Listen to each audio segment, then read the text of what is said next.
Welcome each and every one of you to this incredible day of celebrating LGBTQ plus, celebrating our history, celebrating our future, celebrating our spirituality. This is such an incredibly powerful time for each and every one of us to come together in this month of June and honor all that makes us who we are, wherever we are on the spectrum of life's expressions. And I am just so pleased to welcome you. I am Reverend Janet Childs, and I'm part of the Education Committee of the Universal Church of the Master. And with that, we welcome you to this amazing program. And what we're going to do, as we often do in our traditional way, is we light a candle.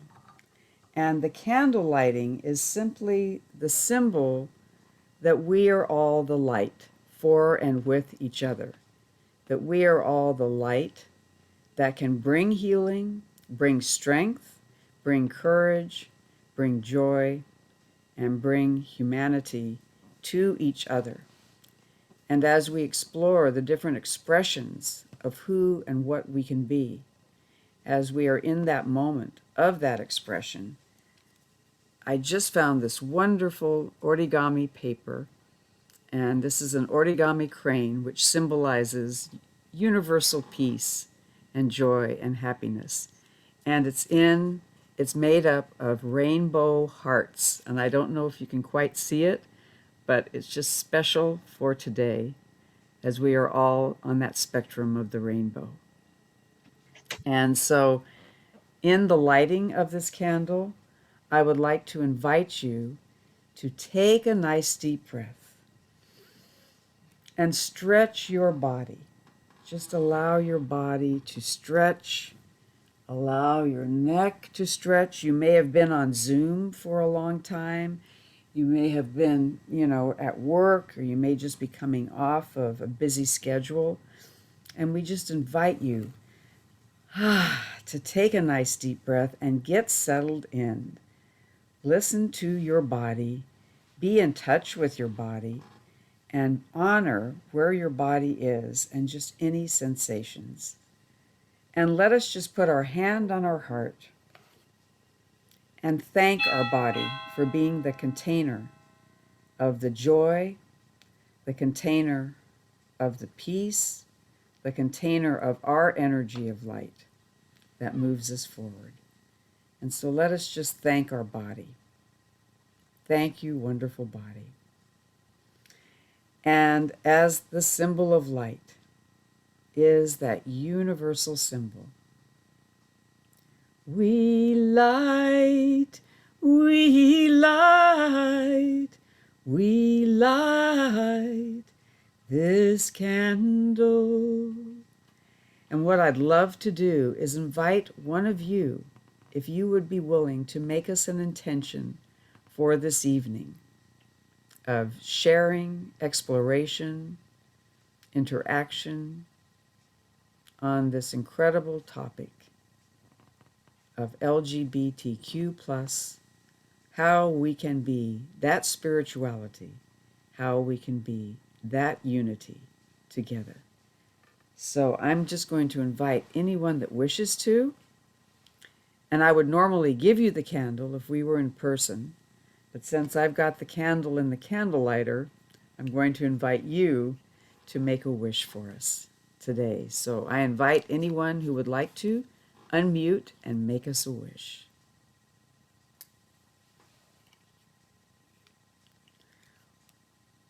Welcome, Bee.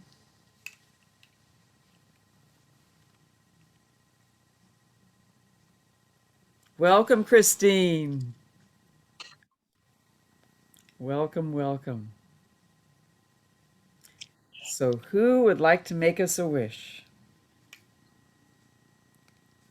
I'm firing up the candle right now. I will step into the breach. So may this candle be lit for us and our loved ones in a spirit of unity across the spectrum. what we understand, what we don't understand, what we know, what we don't know, what we believe, what we do not believe. May we all be embraced by this loving light to all of our highest, highest good. Aho. Aho. Embraced by the unity, embraced by the light. Together we gather in this moment now. Thank you, Reverend Chris. And here is the candle. I'm going to put it over here. But if anyone ever throughout this night needs to see the candle actually, just let me know and I'll bring it to the screen. Welcome, welcome, welcome. And we're looking through the lens of spirituality and also looking through the lens of humanity as we explore and honor the LGBTQ plus experience. So this is an incredibly special announcement, a special moment that we have to be here. And Chris Brown did an incredible prayer for Pride. I think it was about a year ago, I'm not quite sure. But it was an amazing compendium of information, wisdom, history, sharing, and an invocation to allow us to set the space for tonight's discussion, for tonight's interaction, for tonight's expression. And this prayer, I just invite you to take it in through every cell of your body, take it in and allow yourself to sink into its expression and its wisdom. And so, Chris, we shall start the prayer.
Dearest Creator, we come together today in spirit and in love to celebrate our individual and collective journeys toward our own higher purpose, as well as our dreams and transformation. We are deeply grateful for the ways that our eyes and our hearts have been opened, for the ways that we learn, that we share, that we change and grow. Dearest Creator, on this particular day, we call upon the memories, the challenges, and the victories that sustain us. In loving recognition, we call upon our fellow lesbian, gay, bisexual, and transgender travelers who have come before us, who have shown the way, who have offered us a template for living out loud. Our predecessors who have fought and died for their rights for self-determination, sometimes successfully, often unsuccessfully. We are in deepest debt to these ancestors, these progenitors, these founding mothers and fathers of our LGBTQ lineage. We call upon them today. We call upon the extraordinary poet Sappho, born on the island of Lesbos in the 7th century BCE. Compared favorably to Homer, Sappho wrote over 10,000 lines of poetry, poetry which celebrates passion and love for persons of both genders, and in particular for females. Sappho's poetry was well known and greatly admired through much of antiquity, a poet most highly esteemed by scholars of ancient Greece. Sappho's poetry still continues to influence writers throughout time. We thank Sappho for her template of femininity and the love of the written word. We call upon the fierce Greek couple Harmodius and Aristogeiton, male lovers, in 514 BCE, in an attempt to avenge a family member. These two lovers were themselves killed by the brother of the king. Harmodius and Aristogeiton were regarded by the Athenians as the founders and patron saints of Athenian democracy. We recognize Harmodius and Aristogeiton for their courage and commitment in the cause of justice. We call upon the souls of the martyrs, named and unnamed, of the dark medieval times. Women and men whose crimes of unnatural acts were punished spiritually by being excluded from Holy Communion in an attempt to separate them from God. These so-called heretics were punished physically by torture, dismemberment, and brutal execution. We remember these souls who made the ultimate sacrifice, whose experiences of being burned alive at the stake have given the English language its horrifically derogatory slur, faggot. We recall the extreme injustice suffered by these souls, and we honor their humanity, holding them in our hearts with compassionate outrage. We call upon the artists and musicians and scientists from the Renaissance period, those who opened our eyes and our ears and our minds, the awakening and rebirth of our senses. We give loud voice to our appreciation and admiration for the artists Donatello, Botticelli, Da Vinci, Caravaggio, Michelangelo, whose visual portrayals of the human body and its relationship with the divine are exquisite and awe-inspiring to the point of speechlessness.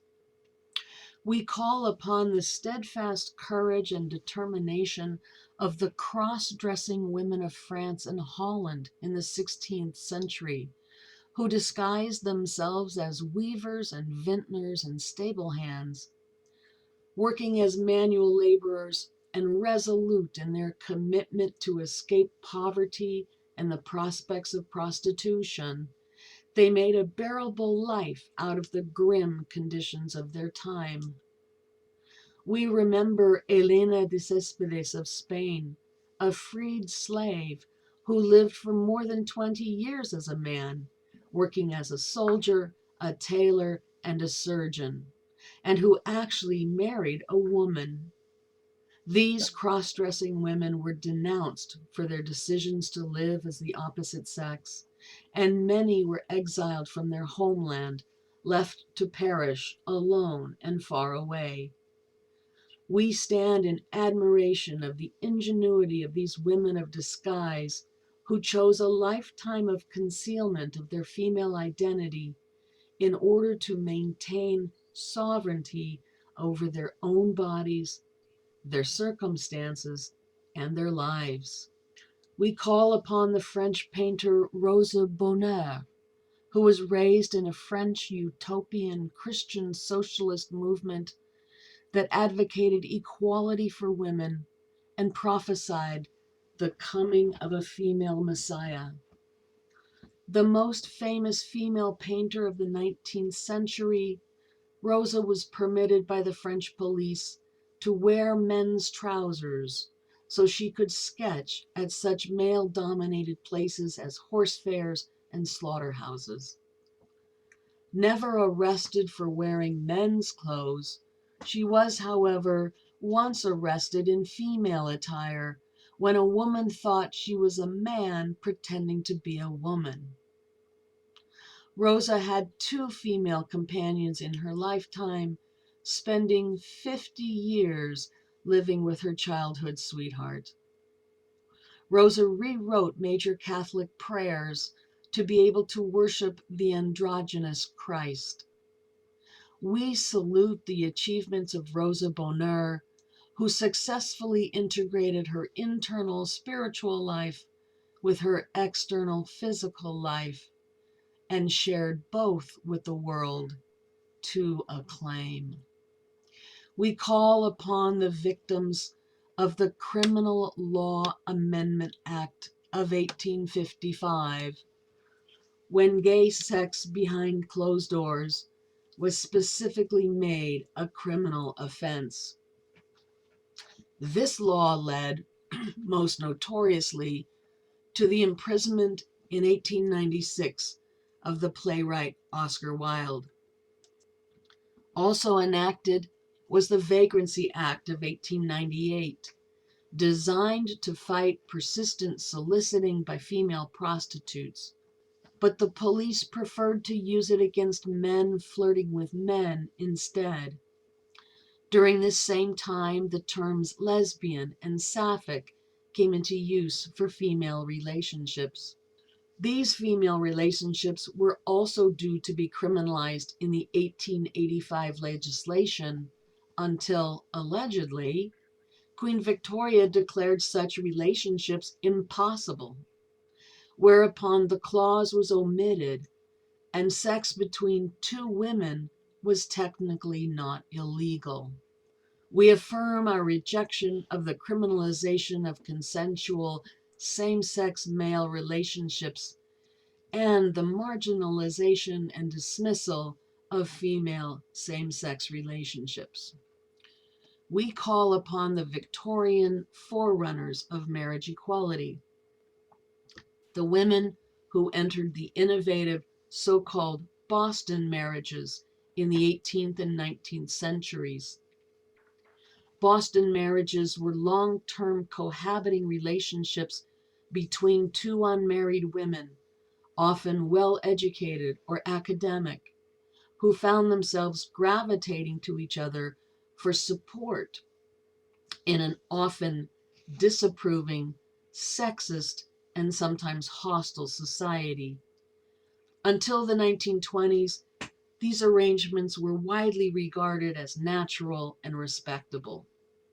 In Britain, Eleanor Butler and Sarah Ponsonby were nicknamed the Ladies of Llangollen.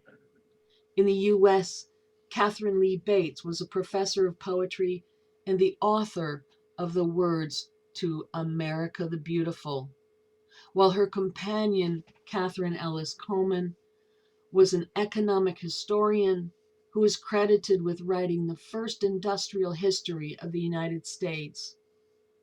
We congratulate these pioneering urban women who lived openly the fragile model of same-sex relationship.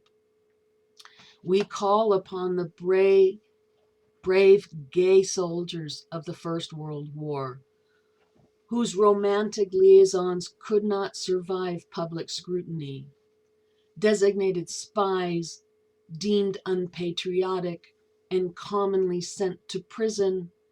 Their alleged moral and sexual weakness made them targets for enemy agents. These men and a few women lived lives tarnished and often unfulfilled, wretchedly stained as they were by the significant social stigma. We honor the patriotism of these warriors and we offer our sincere sympathy and condolences for the intense personal loss of their comrades and their attendant unexpressed grief. We call upon the tragic experiences of the men of the Pink Triangle, the Nazi designation of homosexuals. Viewed as degenerate, an estimated 100,000 gay men were arrested, with between 5,000 and 15,000 deported to concentration camps.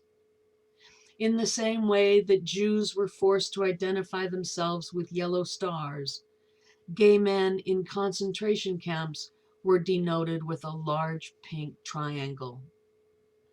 Gays were treated especially harshly by guards and fellow prisoners alike. Solidarity was impossible as they belonged to the lowest caste. An estimated 65% of gay men in concentration camps perished before liberation.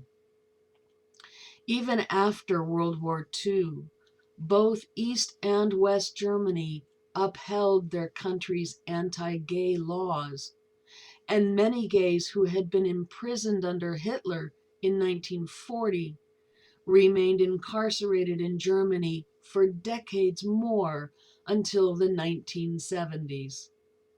We unite in our condemnation of punishment for sexual identity, and we denounce institutionalized hatred and bigotry, in the hope that those who remember the mistakes of the past will not repeat them.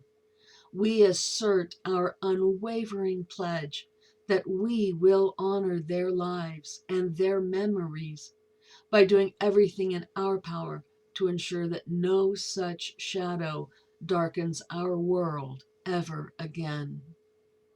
We call upon the targets of the Lavender Scare, the era in the 1950s and 60s United States when interrogations of one's sexual practices became commonplace in the federal workplace. After World War II, LGBTQ individuals were able to congregate in cities to meet and yet maintain anonymity. But when McCarthyism raised the specter of communism, the Red Scare became identified with both moral and mental weakness. LGBTQ employees posed a security risk. If they were living double lives, then they may not be loyal nor mentally stable enough to keep government secrets, as they were vulnerable to blackmail. In 1953, President Dwight Eisenhower signed Executive Order 10450, which condemned federal employees accused of sexual perversion. Through this presidential executive order, at least 10,000 civil servants lost their jobs. We vehemently proclaim the loyalty and patriotism of these dishonored civil servants, and we declare the purity of their tarnished reputations. We call upon those who have suffered in our own times, victims and survivors of GRID, of AIDS, of hate crimes, of conversion therapy, of bigotry and government-sanctioned violence, those who have taken their own lives, unable to find a way to reconcile their inner truth with their outer experience. We extend a hand of love, of kindness, of sympathy, and we exalt their fundamental humanity against all who may wish them ill or desire to treat them in any manner short of complete respect. We call upon the contributions of the many participants in the LGBTQ liberation movement, from the Mattachine Society in Los Angeles in 1950 to the Daughters of Bilitis in San Francisco in 1955, to the drag queen participants in the Stonewall riots in Greenwich Village in 1969, to Christine Jorgensen and Alan Turing and Andy Warhol and Harvey Milk and Gilbert Baker and Cleve Jones and Leonard Matlovich and Annie Leibovitz and Susan Sontag and Billie Jean King and Susie Bright and Brandon Tina and Matthew Shepard and Rita Hester and Monica Helms and Gwen Arajo and Sharice Davids and Barney Frank and Tammy Baldwin and Pete Buttigieg and the many others too great to name. We are indebted to these leaders and activists and to those who have chronicled the dream and the journey: Ann Lister, Walt Whitman, Mary Radcliffe Hall, Juna Barnes, Tennessee Williams, E.M. Forster, Alice B. Toklas, Gertrude Stein, James Baldwin, Lillian Faderman, Audre Lorde, Rita Mae Brown, Allen Ginsberg, Alice Walker, Larry Kramer, Robin Tyler, Chris Williamson, Holly Near, Meg Christian, Randy Schultz, Armistead Maupin, Quentin Crisp, David Sedaris, Roxane Gay, Stephen Fry, and countless more.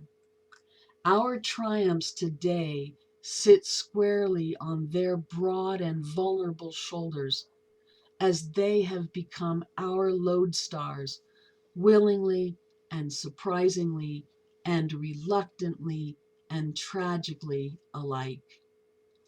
Lastly, we call upon the various culture and faith traditions that have sustained a positive view of LGBTQ peoples the world over. We are grateful for the Metropolitan Community Church, whose theology, while based on the historic creeds of the Christian Church, yet fully embraces and welcomes LGBTQ people, seeing all genders and sexual orientations as equal. We are grateful for Unitarians and the Unitarian Universalist Association, which have a long-standing tradition of welcoming LGBT congregants.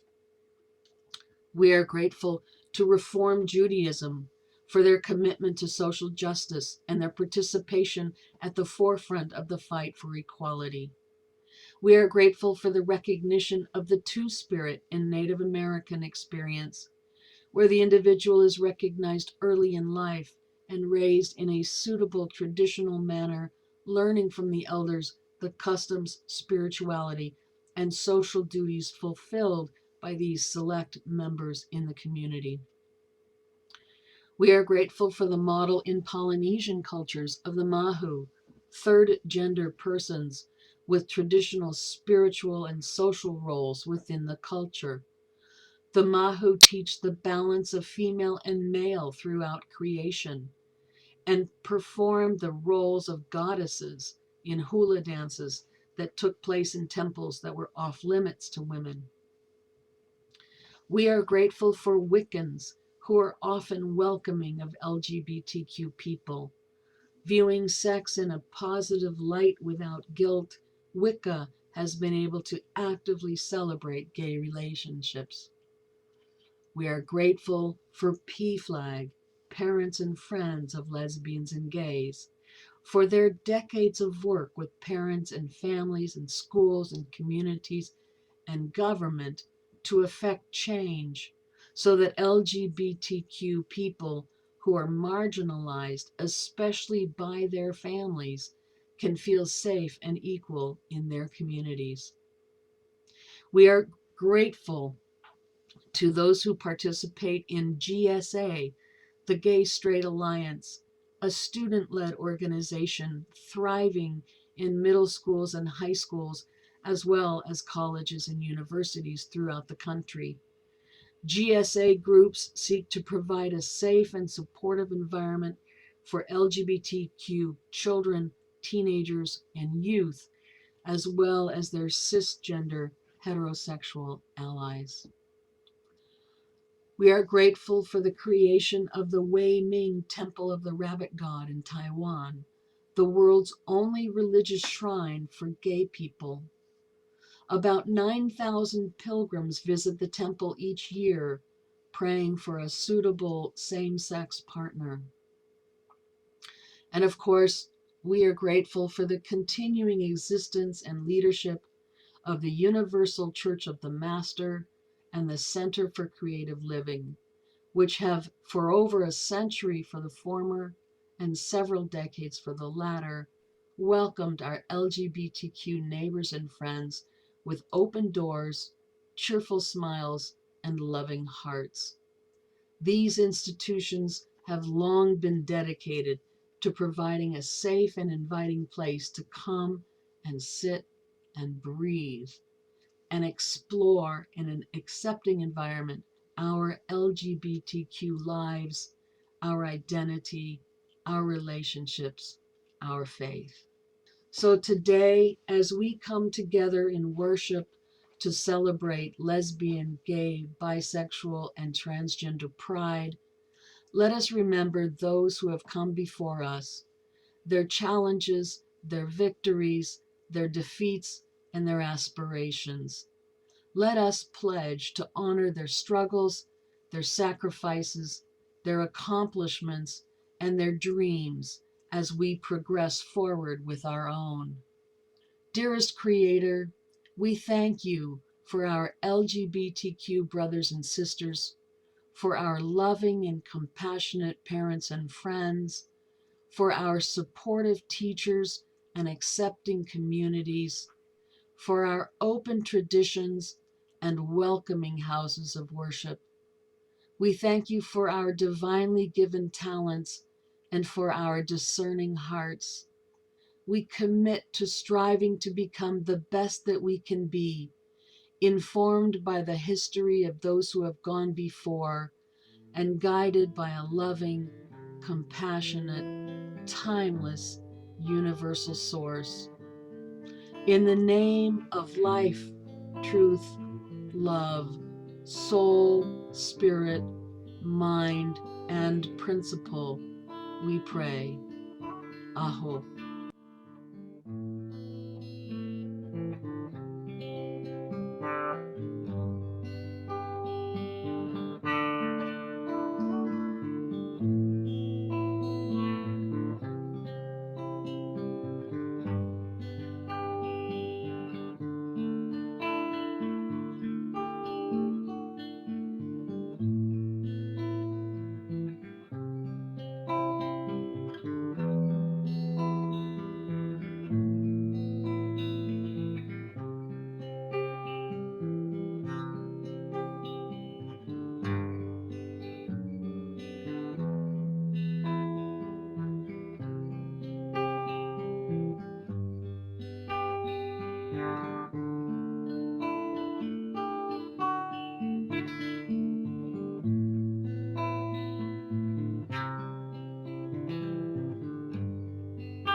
Brava.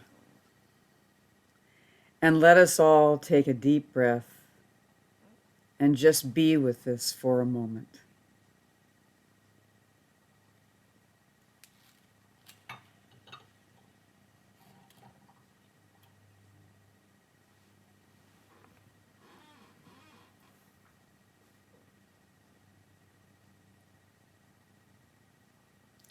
And we welcome you all who have joined us.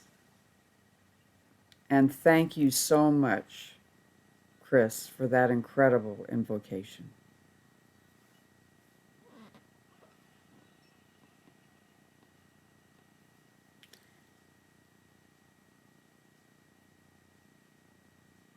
And if anyone has any thoughts or responses,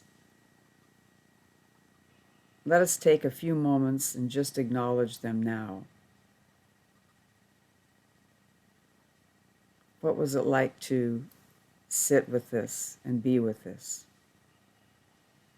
I would like to share that it was very moving, and it helped to bring together all the bits and pieces. You know, we tend to get things in bits and pieces because that's how we can share sometimes. But this was not overwhelming. The other thing that I really enjoyed is it flowed, tapped on familiar faces and people, brought up some memories and histories, and it flowed. Nothing lingered anywhere to get bogged down or cause you to feel too much emotion. In fact, I feel pretty light. It was like very refreshing and very uplifting. And at the same time, there was the sadness. But then again, what we're looking at as those who laid the foundation. So it's up to us now to continue to move forward and keep building onto this to a higher place. So I want to say thank you. It was wonderful and well done. Well done.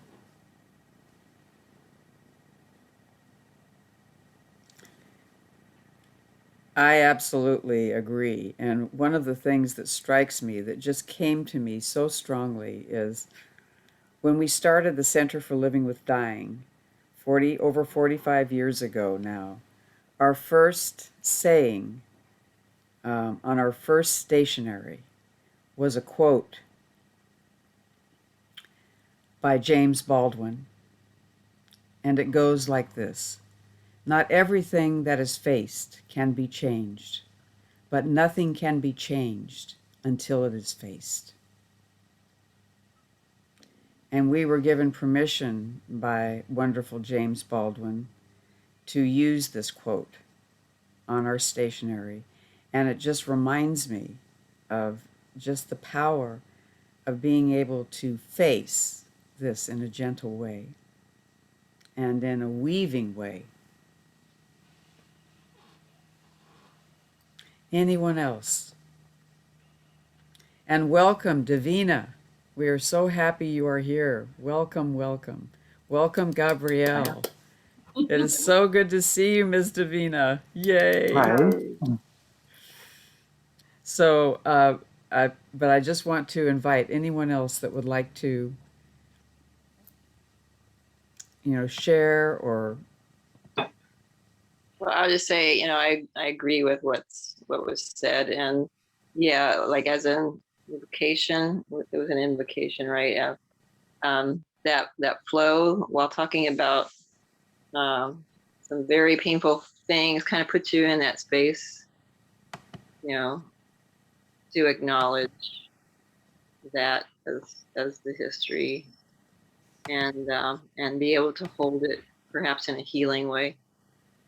And there were names I recognized, names I did not. Very thorough, and so yeah, I appreciated being taken on that journey. Wonderful. Yeah, I just want to kind of echo what's being said, but it was very impactful to have the history of that within the invocation, and that was very special. And then to have the visual, that was just really impacted the whole presentation. And it is. I don't know. I'm not quite. I'm fishing for the word. I don't know what word it is that I'm looking for. But the whole history of of the presence of the community way back when, and has evolved to what it is now. And there's still the struggles that there are. But to see it, Chris, I really want to thank you for that, because that was, as has been said, it was really incredibly thorough, but it was filled with compassion, and you wove it all together. And I want to thank Corey for the visual that went with that, because that just really cemented in. For those of us who are visual, I can really get it. So I could hear Chris's voice, and I could get the visual, and it's like, okay, it's in there now. So I'm really touched by the whole thing. Thank you so much.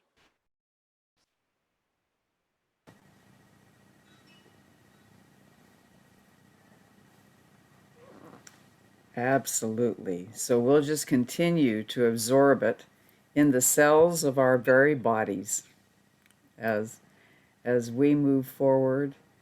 And I so am excited to see Gabrielle here. Yay. And of course, Ms. Davina. And I believe that Gabrielle is going to introduce our wonderful Davina.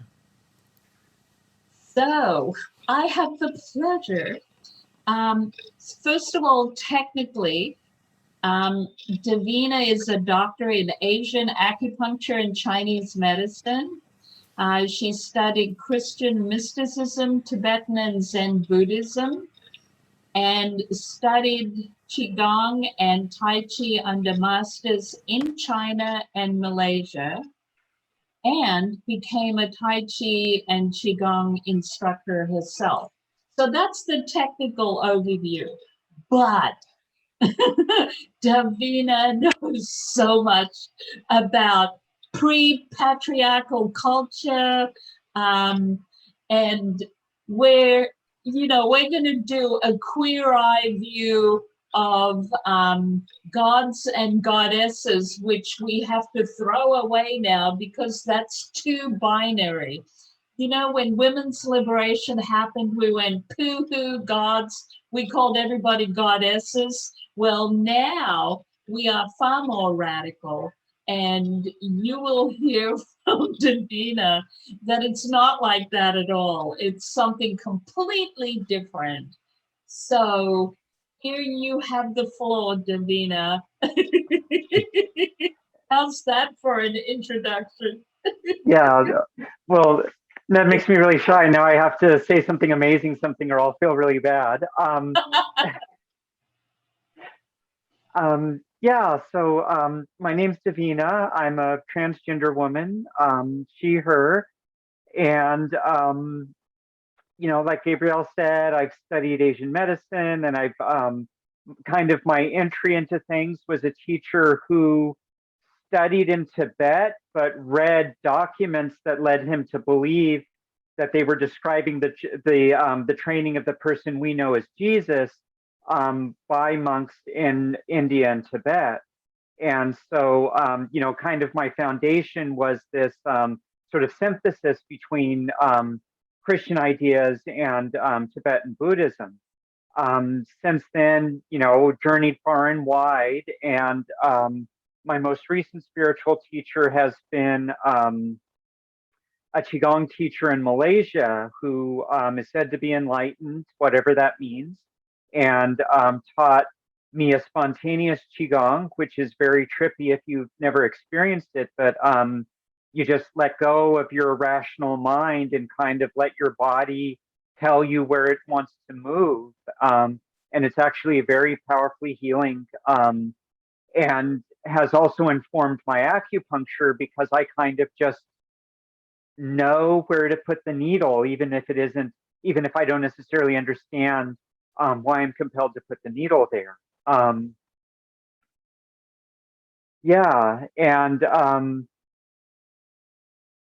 one of the ideas that I was exposed to, especially studying with one of my teachers, is that in Buddhism, this idea is that as you become more spiritually aware, the less gender is important. In fact, most deities are considered to be androgynous, and like many of the students of this Qigong teacher I studied with commented that how androgynous our master was, and that as he became more enlightened, gender mattered less, and his appearance became more of a combination of the two. He also primarily, I don't know if worship is the right word, but embodied, followed, attempted to embody the compassion of Guan Yin, also known as Kuan Yin, also known in India as Avalokiteshvara. And she's particularly interesting because she's essentially a transgender goddess, because Avolet, I can't pronounce it, but Avalokiteshvara in India is a male deity. But then, as the story I believe is that he was overwhelmed by the calls of suffering and collapsed, and then was rebuilt as a woman who could then answer the call to compassion for the world.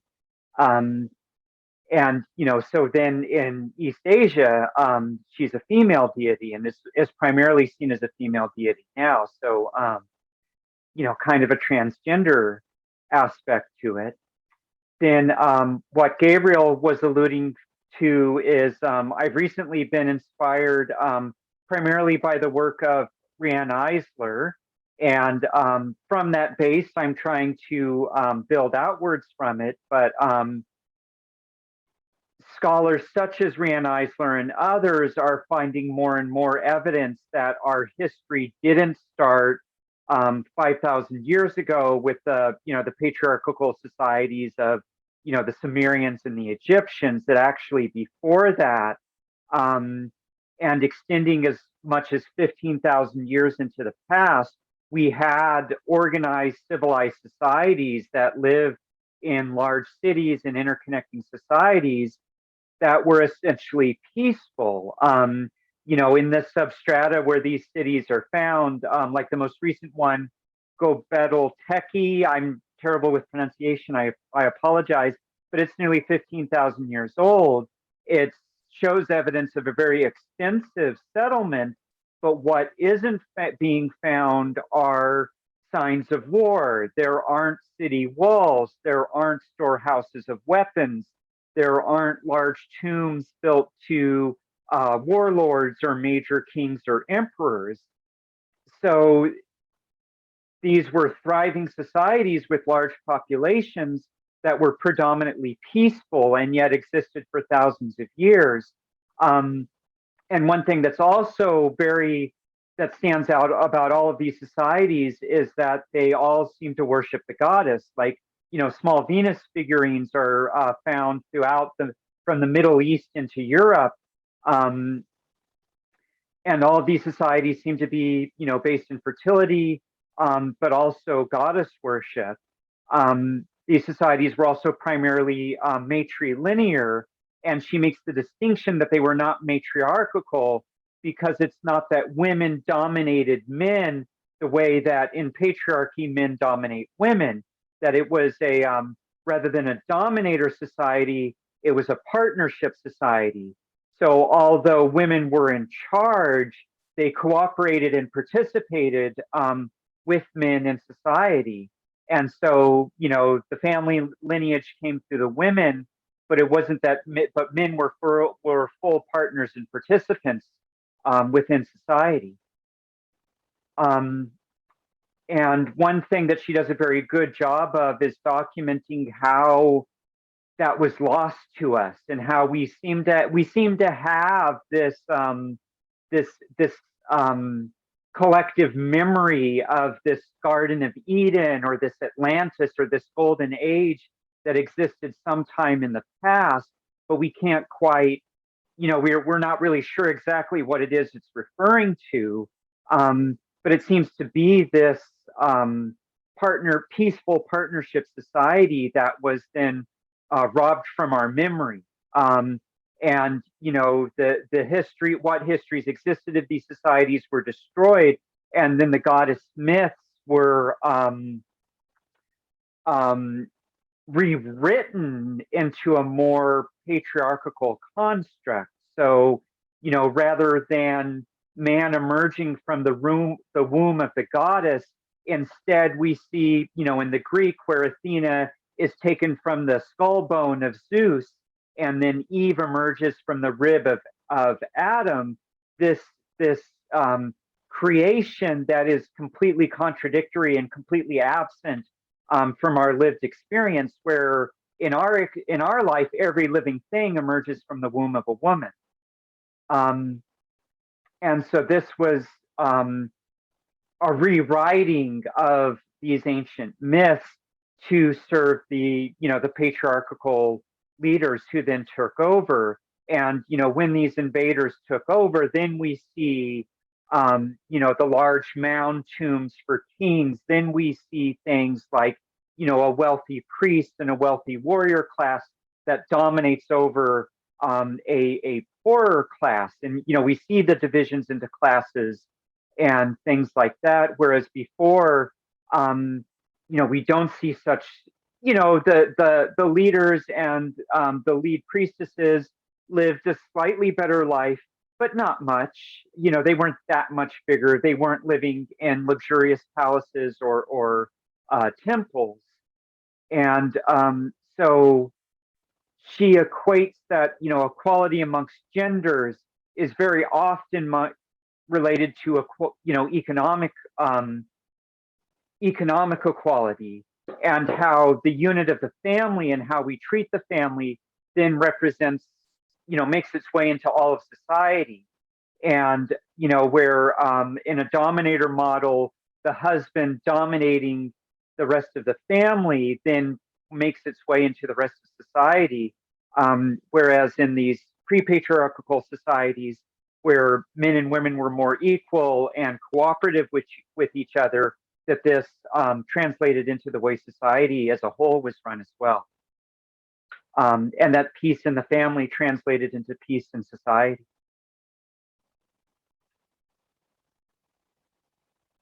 So, and there's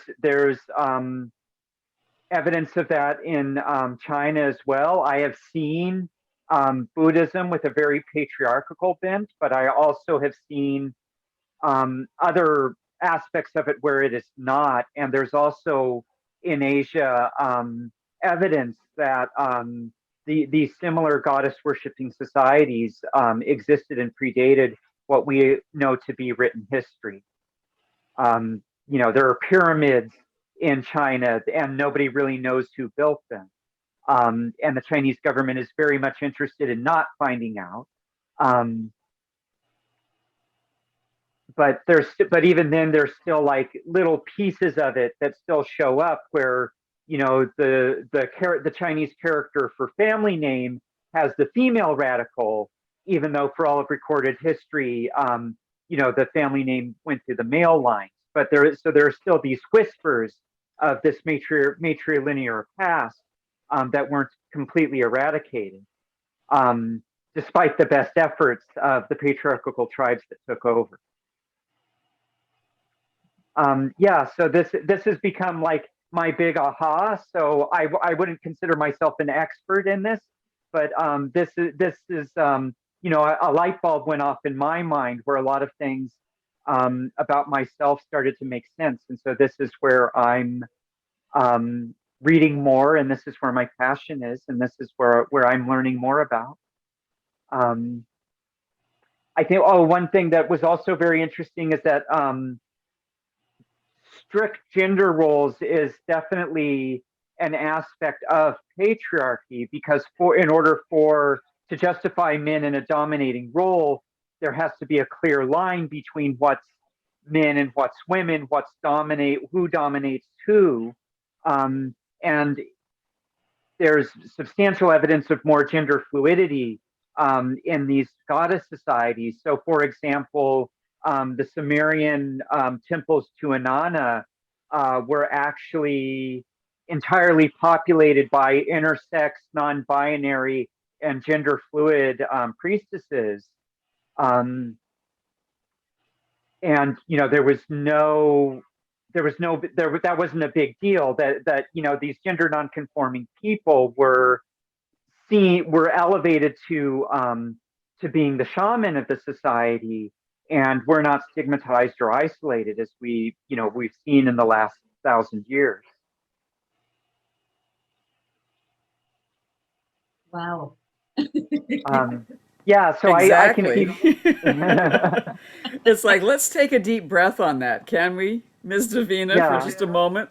Let's Okay. take a breath on that. That is a lot of information that you just downloaded. Didn't I tell you she's awesome? I mean, that is incredible. Just to have that ability to have gender fluidity within a spiritual tradition, and for it to be that ancient. Yeah. So Yeah, can we've we- been around as long as humans have been around. Okay, So can we ask questions? after. Maybe. Sure, go ahead. Well, you said 1,000. When would you say that the patriarchy actually like took over? It was a process. There were waves of invasion. So, but about 5,000 BC to about 3,000 BC is kind of where we see, the decline of the peaceful agrarian societies, and as they're conquered by waves of, nomads from the north, basically. Thank you. So like Thank you. India was a predominantly matriarchal goddess worshipping society until the Aryan invasion of I think it was around 2000 BC when they came into the Indus Valley and took over, and that's when we start seeing more gods coming into the pantheon. That's when we see the caste system being introduced, which wasn't a part of India before the Aryan invasion. Wow. I have a question, if I may. I am Sure. absolutely intrigued, and a question and then a comment. So if I wanted to follow up on this whole idea, can you tell me the realm? Is this like socioanthropology, or what is the field that you're immersed in with this? Can you categorize that?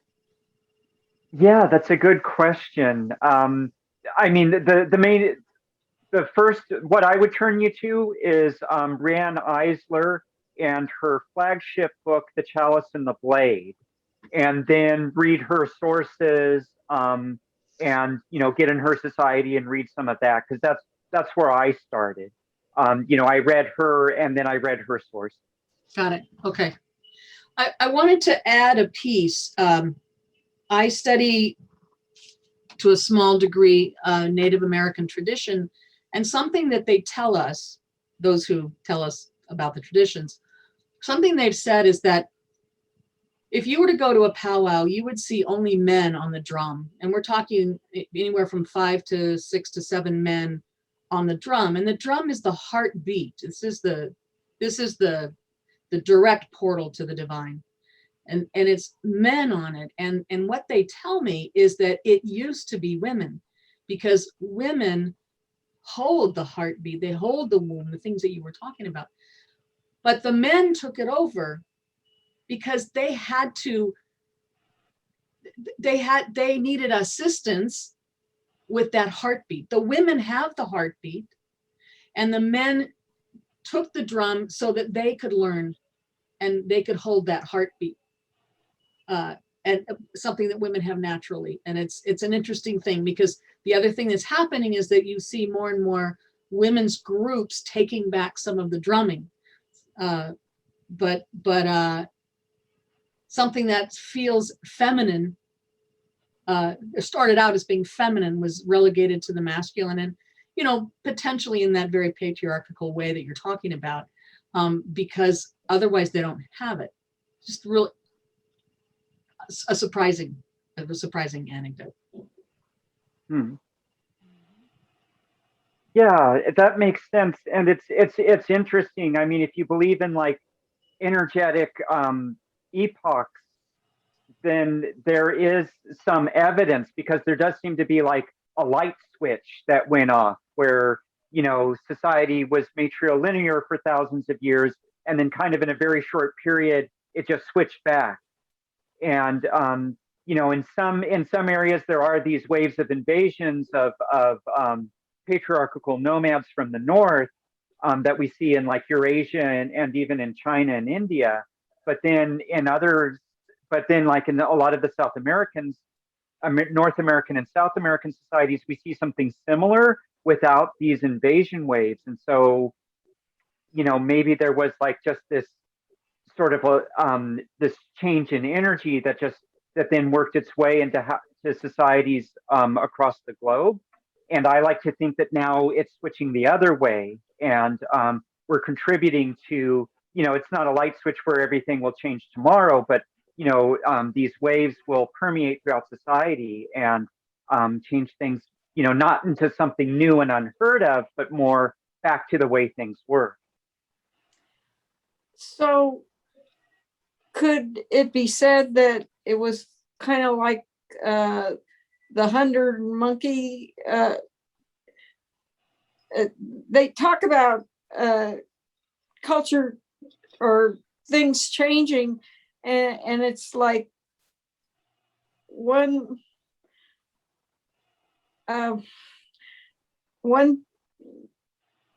person starting something and then it just follows.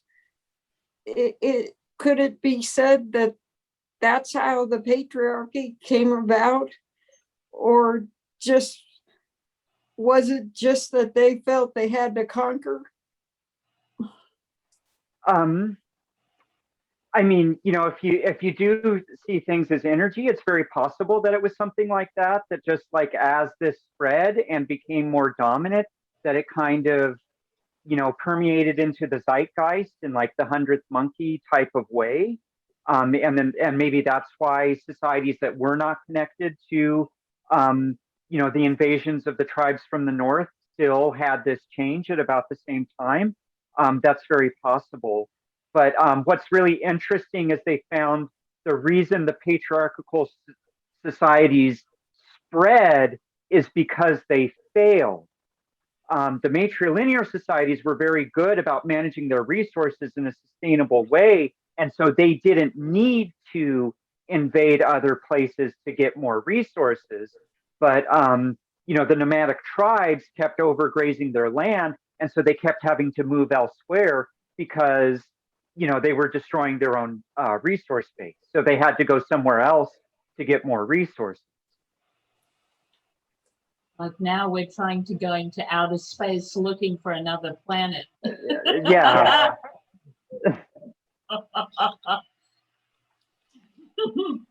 I think I've heard. Which is the ultimate horrible logic of patriarchy, is to escape the planet as the world dies. Yeah.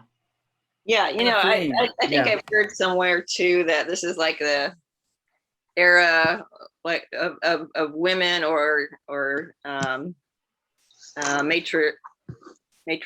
matrilineal coming back, and I can't remember if it's like maybe like in Indian astrology or where this is kind of coming from in terms of the ages, or maybe just kind of like where we're at a point on the planet itself where, as you just said, maybe we need the values of sustainability and of the matrilineal societies in order just to survive.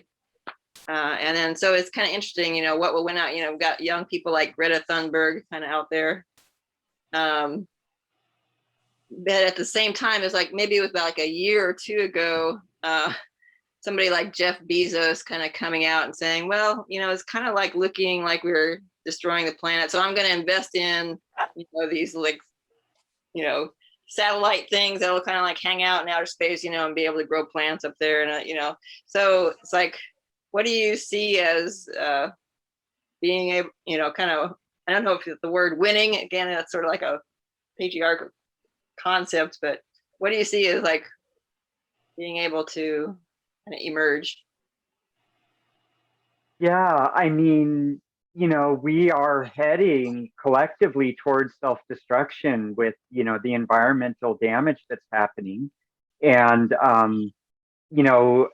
Jeff Bezos and his phallus-shaped rocket ships are very much, this, go, you've destroyed it here, so just go somewhere else.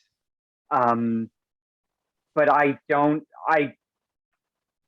but then what if that fails, and then we would all die? But my vision is that we move away from, this dominating patriarchal society and move towards a more partnership society, which, grounded in sustainability and green resources and things like that, and not destroy the planet that we live on, not kill our mothers and ourselves in the process.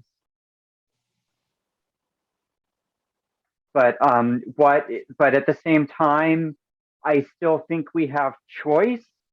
And so I don't know that there is a linear destiny that we're moving towards one way or another, but that the choices that we all make will affect the direction that we ultimately take. And there might be pockets of the planet that become unlivable, but other pockets that get their stuff together. I don't know. I don't have. I'm not that quite good with my crystal ball yet.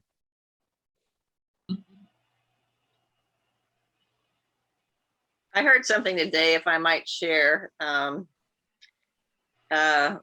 have a pet psychic within UCM, and she did a reading for me, for my cat who just passed away recently. And so part of what she brought up was like Abraham Hicks. And, I'd kind of come across a little bit, but I hadn't really listened much. And then there's all these YouTube videos with Cartoon Professor on there, like, and then like all the Abraham Hicks teaching. But I heard one that was kind of interesting today, and it was Oprah, an interview with Oprah, and it was sort of kind of like coming up with, why do bad things happen, like 9/11, and I'm not going to probably say it as eloquently as Abraham would say it, but so I'll try to like paraphrase, but just that there was something about around the collective consciousness of fear that did bring about 9/11. And so then what do we have, more reactions of fear to the terrorists. And so it's like, they were saying that we are like responsible for that collective consciousness. So that sort of puts it on us as, to create that consciousness of the sustainability and kind of stick with it.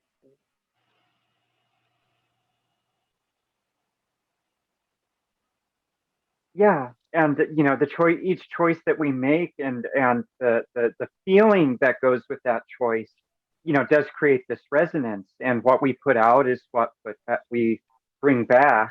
And fear will bring us more things to be afraid of. And I like it, but I think love will bring us more things to love. I think one of the things that might be happening, and it's certainly possible that this is just because it's the lens that I'm working with, but I like to think that it's not just me. I think that people today in this era are more apt to stay away from the total extremes of total masculinity and total femininity. And that doesn't make everybody, transgendered or whatever those words are there in the middle, but it does allow for that fluidity. Janet was mentioning gender fluidity and just fluidity of expression. And I was watching a video the other day of a straight man who wears a business suit on top and skirts and high heels on the bottom. And he's been doing this for years, and the kinds of reactions that he gets from other men, other straight men, which are actually pretty positive. And I think that there's becoming an evolution that's, to me, gaining more and more momentum, that we don't use the, sorry about that. We don't use the extremes anymore. We don't have that many testosterone-filled men and that many estrogen-filled women that have that single dimension, right? Because I think most people understand, well, more than 50% perhaps, many people understand that they need a mix of both. The men are understanding that compassion is one of the ways to relate to other people, and the women are understanding that they need to take responsibility for their actions in their lives and things like that. So people are moving toward the middle, and I certainly see it now. It could be it's because of where I live and who I associate with, but the numbers are still pretty large. And I have hope and faith that as we continue teaching our children and showing and modeling, you can be some of this and some of that, and take care of your own life, and have good relationships with people, and ultimately this whole the issue of unity and acceptance and building bridges can be closer to the way of the world as opposed to opposition. I have hope.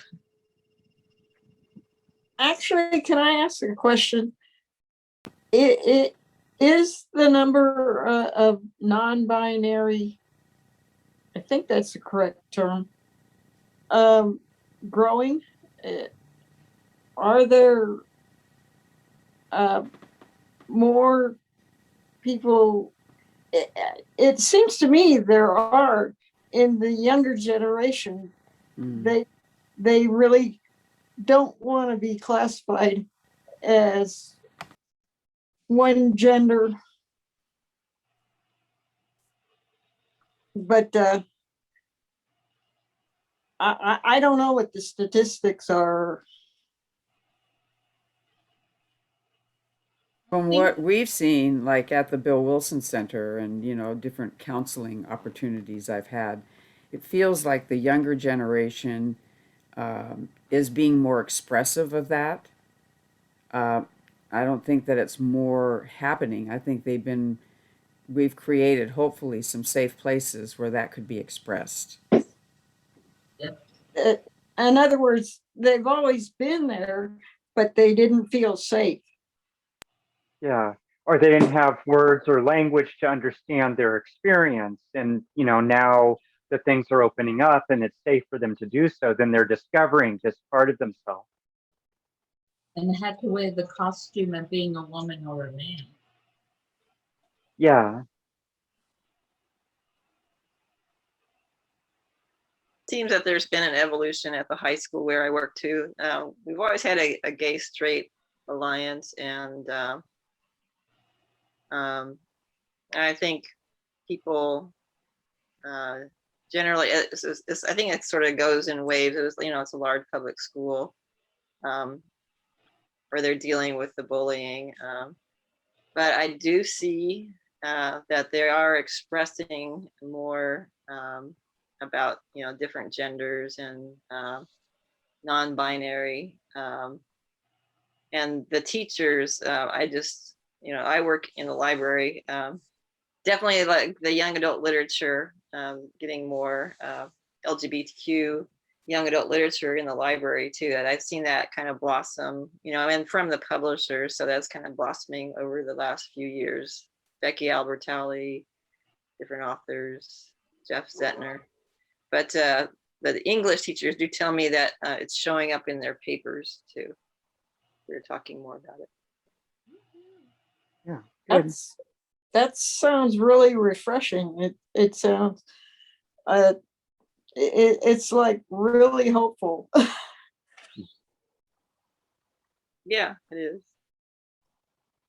And just to be able to have the fluidity to express wherever you are at any given moment in time, and to have the freedom to be fully yourself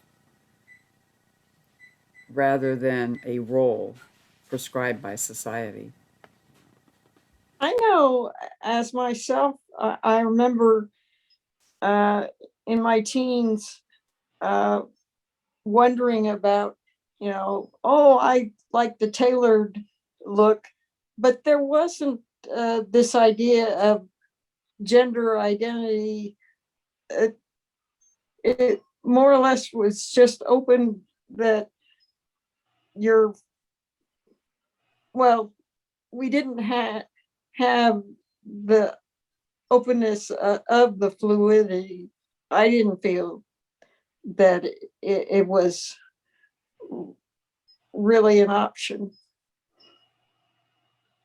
Yeah. Well, I was pushed in the closet for over 20 years because I wore a dress to school in high school and got death threats for it.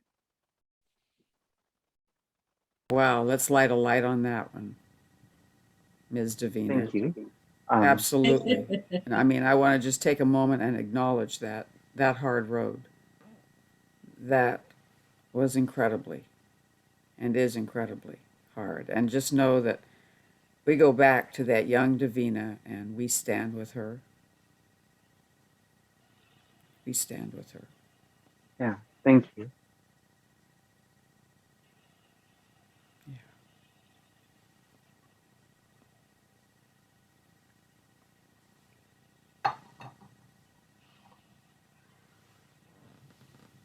I would like to say that in the midst of everything that is taking place right now on this amazing planet, now this is home, no matter what anyone else may be thinking or doing or think they can do.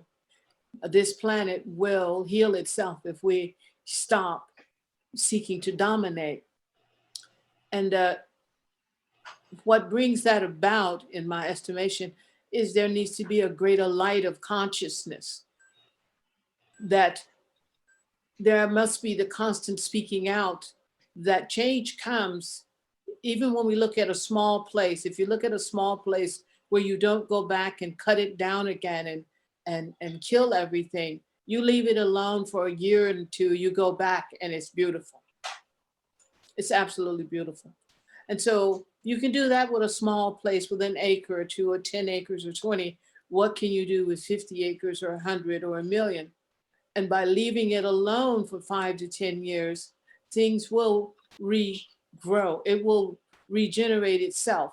Species that you thought were gone are not gone. They're just dormant. They will grow back. And we as a species, I'm not too sure as to what that is sometimes, but we're some sort of a species running around believing that we must dominate everything else to prove a point.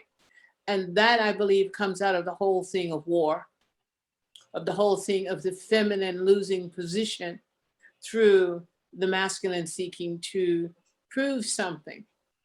And having grown up in a family with 6 brothers who were always trying to prove something. And I used to look at them with total perplexion, like, what were they proving? And I don't think they knew. I think they were just following a pattern that had been laid down. And so everybody follows it. And this is what the guys are doing. This is what you do. And on the other side of that, that sometimes in the past was a sad side, is that women would do the same things. Young girls would do the same things. This is what you're supposed to be doing as a young girl in the presence of a guy. Or this is what a guy is supposed to be doing in the presence of other guys in the presence of young girls. It was an amazing, it's an absolute mess. And some of that is still going on. But change is also happening. And what is happening is, I believe, an incredible awakening of the light of consciousness. That it is okay to be yourself. You do not have to not be yourself to be accepted. Do you accept you? When you can accept yourself, everything else is possible. I firmly believe that, and I have been living that for these years. I just wanted to share that. Thank you. And beautiful Joyce, I would like to thank you for saying that. And I'm reminded of being in the presence of you talking about your amazing father, about your daddy, and how he embodied both qualities of the masculine and the feminine in such an incredibly beautiful way, and how he held those in almost perfect balance from what the stories that I've heard. Yes. Thank you for reminding me. He's always in my heart, in my thoughts, my writings and everything else. But my dad was an amazing physical being. And he didn't stop being an amazing energy being. And so I carry him with me everywhere I go. So thank you for that. Yeah.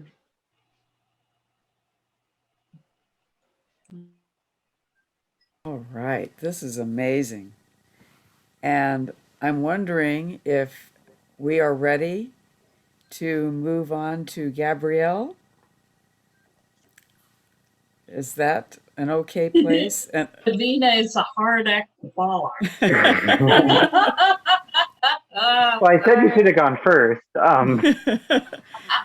you know, I Ms. wanted you to Davina. go first. Just wow the heck out of everyone. But Gabrielle, that's why we selected you. Absolutely. And I just want to thank you, Davina, from the bottom of my heart Thank you. for being a part of this and for bringing us your wisdom and your deep expertise and your deep understanding, of this topic and from an experiential point of view, because you've embodied it, you've lived it, you've worked the healing arts, you've done this. And we're just hoping that you will continue to be a part of our community going forward, because you just are an amazing human being. And we were just really are so thrilled and so excited, Yeah. Ah. Thank you.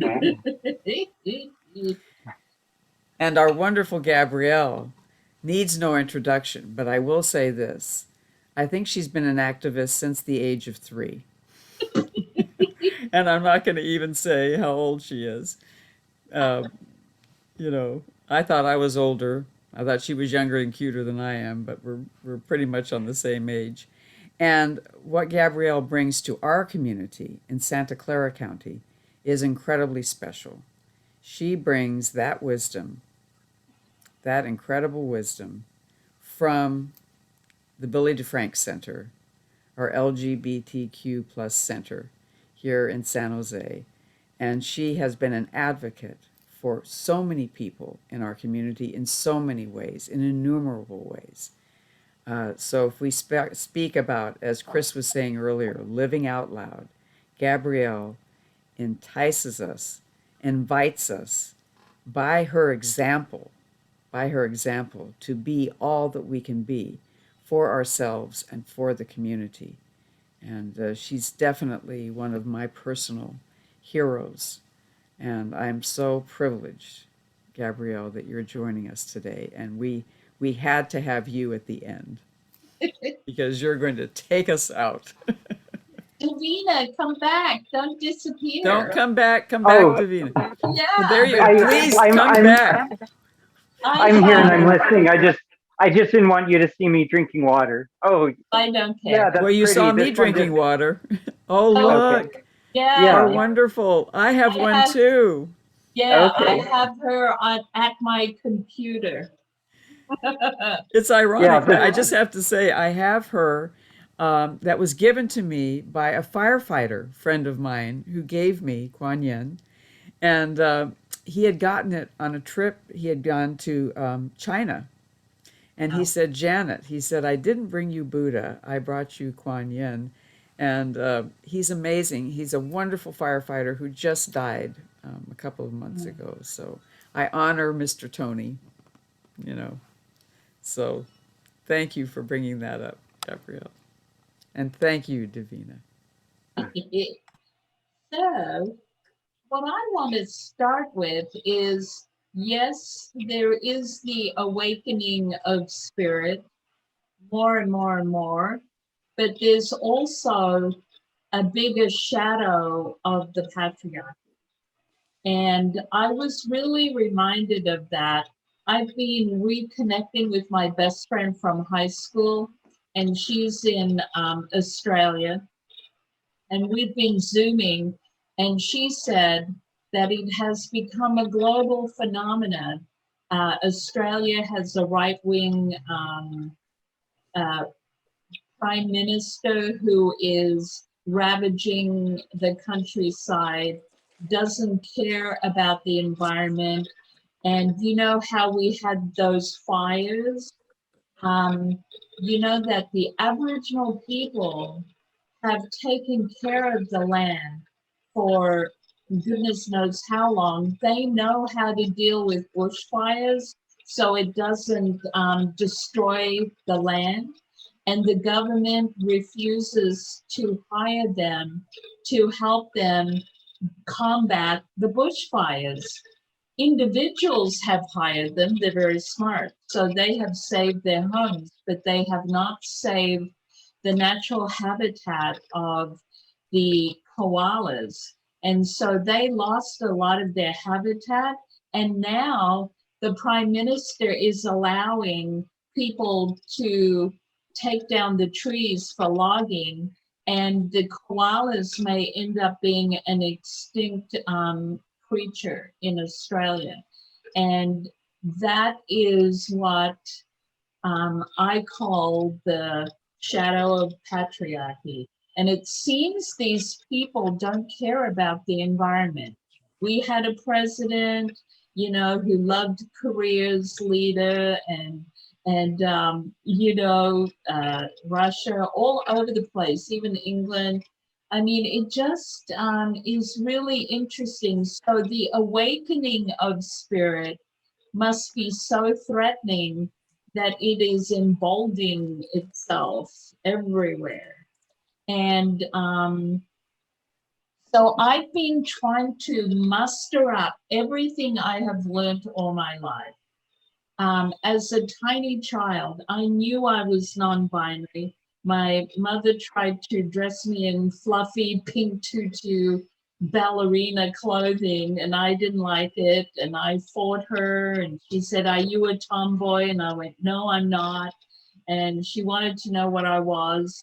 You know, an adult asking a 6-year-old who you are is like ridiculous. And I have fought for the identity that I have, even without language, since age 6. In the 1950s, it was a very binary time. And my mother wanted desperately to be the best housewife and fluff out for the husband to come home, and wanted the prissy girl to go with it. You know, I was supposed to be a matching set. And the price I paid for that is she started to lose interest in me. And my feeling of emptiness came about because my father also lost interest in her desperation to be the best housewife. So he became a workaholic. And so I lost my spiritual connection with my dad. But you know what is so amazing to me when I look back? The universe kept saving me. You know, there was always someone, there were always animals that held me together emotionally until I found my tribe, which is what's happening now. It's like, yay. Now we even have words for non-binary and genderqueer, and yeah. So fighting for my identity was really worth it. And so what happened to me is that in the late 70s, I started working in radio and got intrigued by all these spiritual organizations. So I interviewed everyone. I did a ton of them. I don't know if you remember the Orange people, Rajneesh. You know, they were in Melbourne. They had a coffee shop that had sugar-free stuff, and I had to quit sugar because of, you know, my health issues. So I found a cafe that had sugar-free stuff, and they showed videos of Rajneesh, and he looked like he was on some drug, and it turned out to be the drug I named after he was in whatever. So I was right. His eyes bugged out. But I interviewed all these different organizations, and I even got to interview the guru that opened the Woodstock Festival. And my first question was, why would you go to Woodstock when everyone is smashed out of their faces? And be the guru to open up Woodstock Festival. And you know what he said? Better I be there than not. What a good answer. And so I am not disheartened by all this negativity that's coming about. But I am looking at, well, what do we do? So I was really lucky. I took a shining to one of the interviews I did and ended up getting connected with Siddha Yoga, and Muktananda was the guru from India that brought Siddha Yoga to the West. And then he died, and Guru Mai Chidvilasananda was his successor, and she was female. And she was young and beautiful, and everyone had a shit fit because all of the swamis thought they should be the guru, you know, the masculine people. Sorry.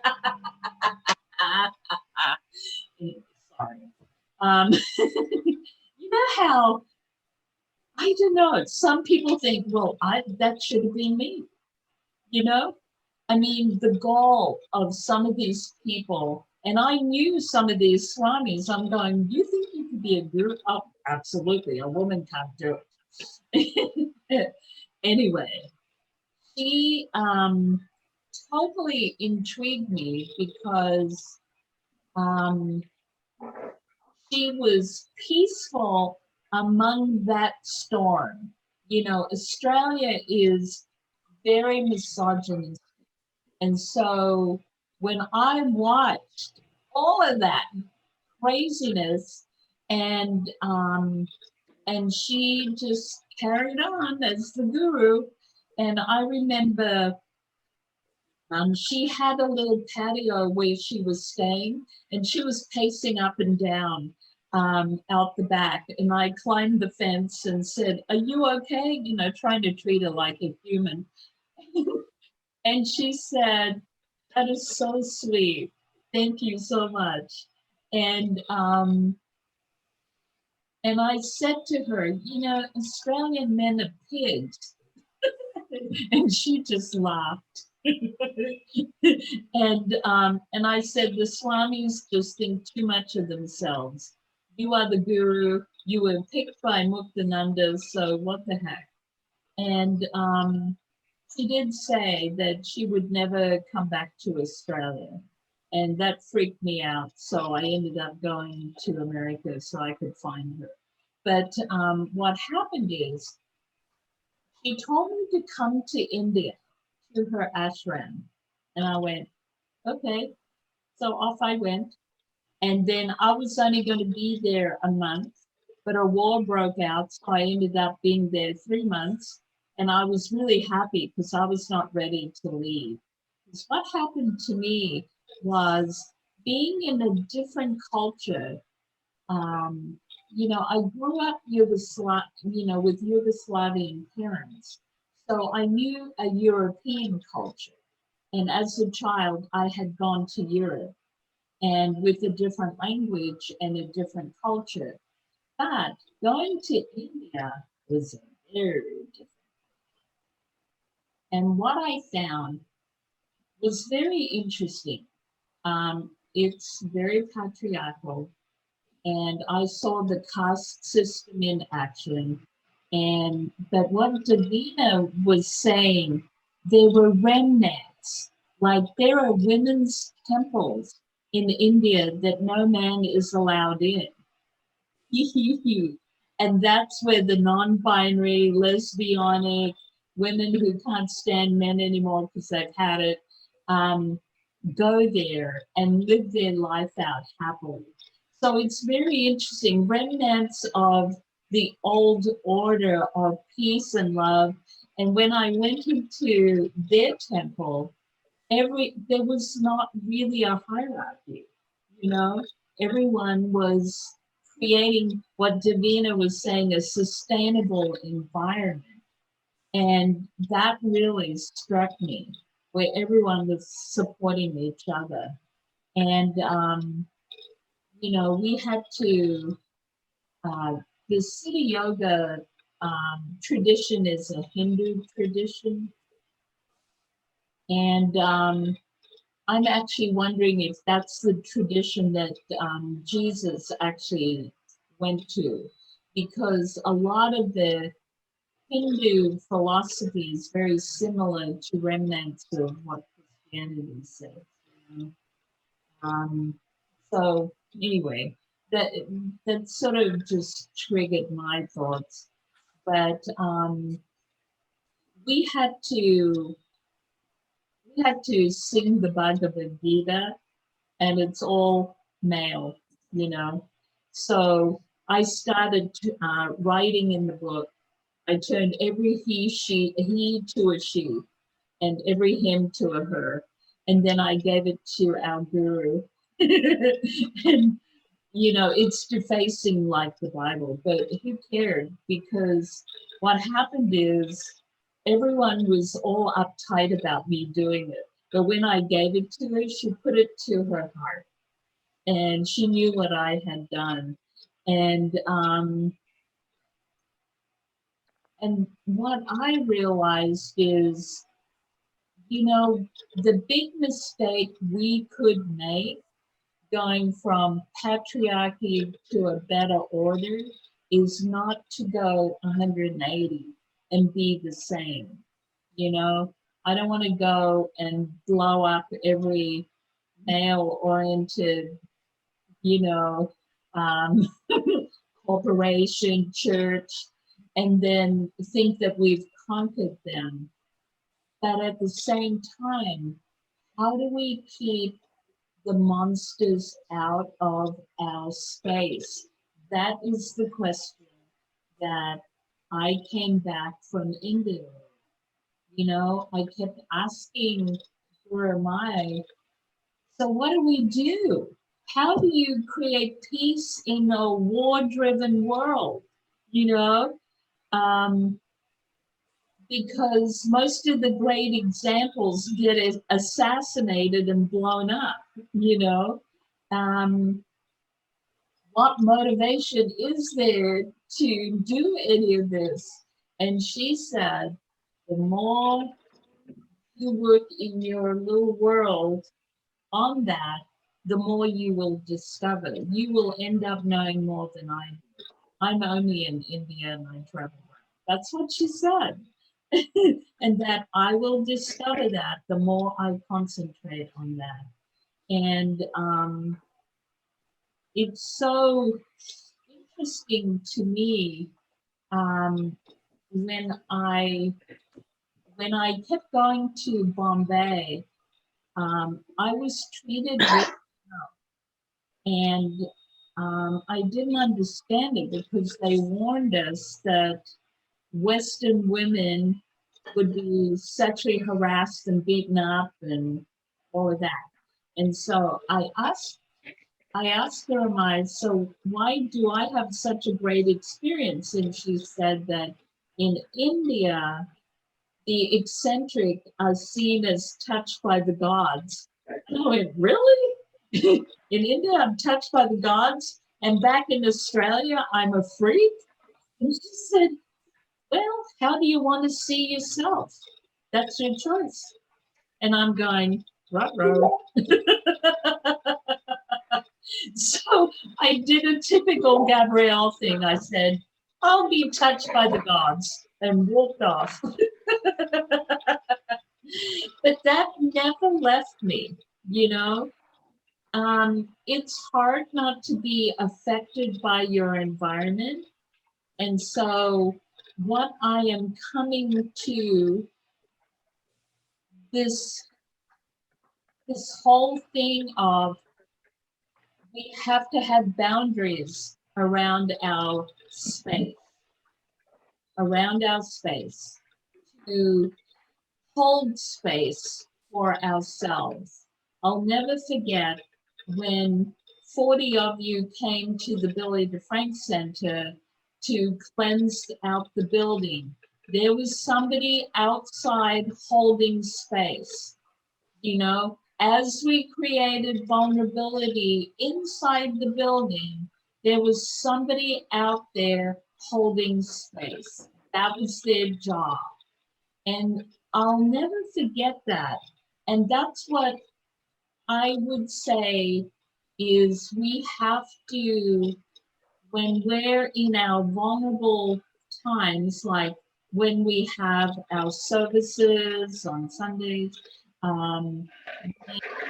communing with our friends, when we're in meditation, when we're at home, when we're at the community center, we have to be careful who we let in and have boundaries to keep that negativity, violence out. And that has been my big question.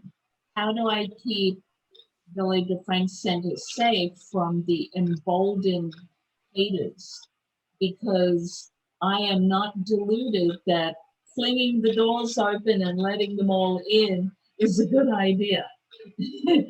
But I'm not going to stand there and be as violent as they are, but I have to have strategies to keep our space safe so that we can grow as a group and each individual can grow in the light and, you know, have that effect on the darkness, you know, and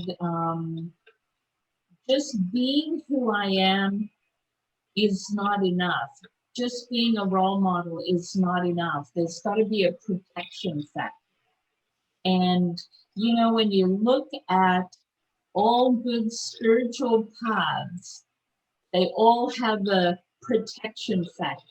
Even Jesus asked someone to be with him while he, you know, saw the sins of the world. You know, even he had his protection. He had his people, you know. It's not like he was by himself. And he had a pretty strong connection to Dad. But, you know, but as humans and as spiritual beings, there's got to be that protection strategy, you know, and that's what I've really come to. It's so important to remember. And what that strategy is may vary from day to day or whatever, you know, it's having a whole arsenal of protection. And when I was in India, being the eccentric person that I am was my protection in a culture that honored that without me knowing it. So I was being prepared to be in India without realizing it. And so what can I be and what can I do so that who I am is protected and can grow? And how can I extend that out to a whole community so that we can be protected and grow despite the darkness, and also find peaceful strategies to contain it, move it, shift it, you know, transform it. You know, there are some experts in it. And so that's where I'm at right now. And everything I have learned along the way, you know, I met Marianne Williamson in LA before she ever wrote a book. And it was all the gays that used to go listen to her about the Course in Miracles. So, you know, because she's so gorgeous, you know, I did the course. And it was very helpful. You know, everything I've ever done has brought me to the place I am now. And I'm excited as well as concerned, you know. How do I also teach other people to protect themselves in a nonviolent manner? I guess that's a good way of putting it. So that's me. And thank you. And that's amazing you. Amazing you, Gabrielle. Amazing you. And I'm just wondering if anyone has any questions, thoughts, or responses to either what's been shared by Gabrielle, what's been shared by Davina, anything that is in your heart or on your mind that has touched you or stayed with you. I want to jump in. This is Chris. Gabriella, I appreciate you so much for so long, etc. Thank you for being here for us today. And what I'm hearing is that we could be more there for you. And it's not because you came and pulled on us. That's not what I'm saying. But I did want to offer a word. If we put this in a spiritual context, the word discernment. Discernment is a spiritual principle. And what I heard throughout what you were talking about was in terms of when you're using the term protection and things like that, I heard discernment. And I think the way it comes to me in this moment now is there is no doubt that gay and non-binary and that family, the larger LGBTQ plus, that's gaining more traction and more acceptance, certainly, admittedly, much of it in the younger generation, which just only means it's going to become more, which on the one hand could be really good if this is where you want the world to go. But I imagine if one is a traditionalist and doesn't like the direction that it's going, it seems that what I might consider the rise in power of the non-traditional is engendering this response, right, from traditionalists who are seeing how they grew up is going away. And it shows up in lots of different ways, not just LGBT. You've got race, you've got gender, you've got economics, you have lots, and you've got the immigration and movement of populations. So there's a lot of things that people are seeing their own ground shift and don't know what to do, and they were never prepared for it. And so I can understand that there may be, it seems that I don't know, but perhaps the response is more blunt, but more persistent. That's perhaps one way of describing it.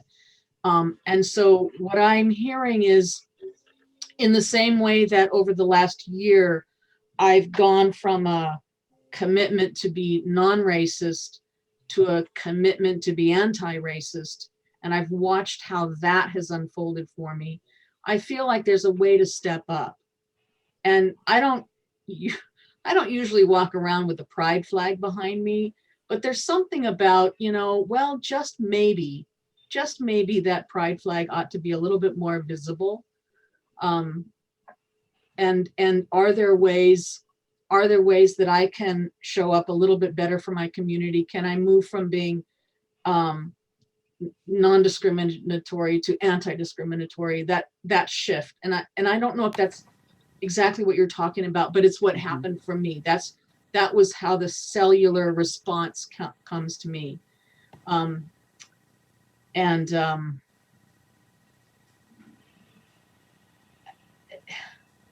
I also just want to say that what you do for the LGBTQ community in San Jose and Santa Clara County and beyond, but especially here in our hometown, what you do is just phenomenal, and we are so fortunate. And I'll just end there. We are so fortunate, and thank you for the activist that you are, that you have been, and I know you'll continue to be.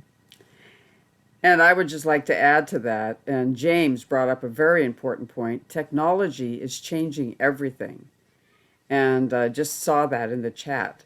This gives us an incredible platform to spread that net of safety wider, to spread it deeper, and to connect us in more different ways. And what you've done, Gabrielle, is you've held the ground, and let us help you hold the ground. Let us help you hold the ground. We want to do that. We want to be that support. We want to be your backup singers, okay? We would love to do that. And I really believe that each and every person on this particular group, as I look around at the people that are present here, I'm hoping that we at some point can maybe see your beautiful faces.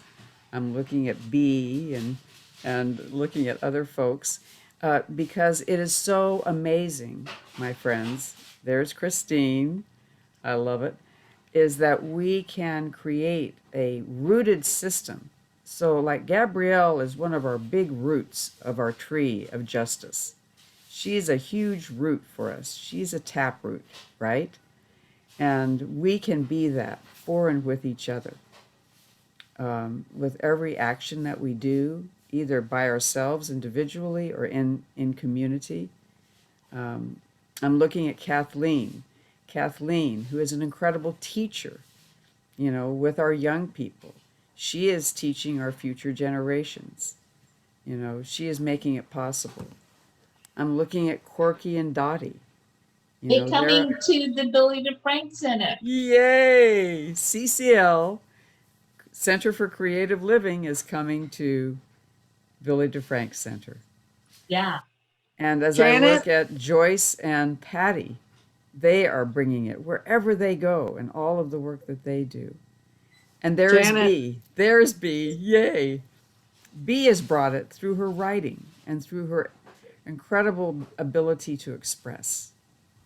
Janet, Yes. I think about what you have brought to our community, and I was just talking about how I don't know how many years it's been, but when you brought the Center for Living with Dying to the South Bay, you've done incredible work for us. You sure have, Janet. Oh my God. Thank you all. And I could not have done it without all of you. And today she was at the Union Hall for the VTA people who are grieving. Yeah. Yeah, and our VTA brothers and sisters are hurting. now. Our VTA brothers and sisters could really use your energetic support. Yeah. They've been going to a funeral or two a day now, and Oh my gosh. they are exhausted. One of my And they volunteers. appreciate so Yeah. much love. They appreciate every love, every act of support. So if you ride the bus or ride the light rail and you have an opportunity to say, "My heart is with you," to our VTA family, please do. Please do. Circle of Care through thank you, James. Our Circle of Care program is in transition, but it looks like I just got some latest email on that, and that's our support group for HIV positive folks is going to be, they're going to figure out a way to do it with the Health Trust, and we'll be backup singers. And we have our HIV Rejuvenation Retreat, which I invite you all to come to on July 23rd. It will be via Zoom. This will be the last one that will be via Zoom, and then our October one will be in person. But if we can, please come to that and enjoy a day of rejuvenation. And, my friends, this was all possible by our Universal Church of the Master, which is kind of our parent church for CCL and for many other spiritual communities, around our country and the world. And I invite you, become involved with UCM. It's an incredible organization, an incredible spiritual, safe place to come and bring all of our different wisdom paths to be expressed. And B has been a part of that expression of UCM for many, many, many years. And it's just so beautiful to see your wonderful face, B. Oh, it's been great to be here and just educational and wonderful. Thanks so much for having us. And our wonderful Corey is our president now of UCM. And so she's helping us take this all forward and doing it, of course, with the help of all of you. I mean, so I'm so excited. Let us all be backup singers. But Gabrielle, please hear that point. Please hear that point. We want to be here for you in any way that we can. And let us be there for each other. And I'm so grateful to you, Davina, for coming in. we're going to figure out a way to hook you in to our community. And Janet, you can talk about ways that they can tell their friends about what transpired here and how to. Absolutely.